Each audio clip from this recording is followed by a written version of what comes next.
Here are the top 3 tools every beginner needs to know when designing in Adobe Express. And trust me, these will save you time, frustration, and a whole lot of clicking. Number 1, the background remover.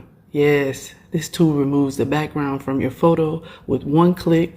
No tracing around hair, hands, or complicated edges in Photoshop.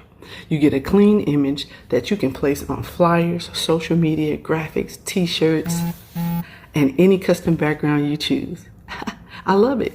Number 2, one of my favorites, instant resize. You can create one design and resize it for Instagram, Facebook, Pinterest, and more without starting over every time. Adobe Express adjusts the layout for you to fit the new size, but always double check that the text and images are right before you post. Number 3 and number 1, generative AI tools. Using Adobe Firefly, you can type what you want and generate custom images and create text effects.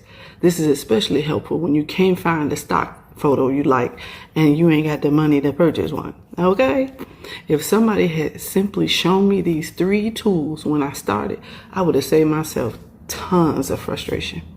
That's exactly why I teach beginners now. You don't need to learn every feature. You just need to learn the right ones first. So if you're ready to learn Adobe Express step by step, comment teach me below and I'm gonna teach you.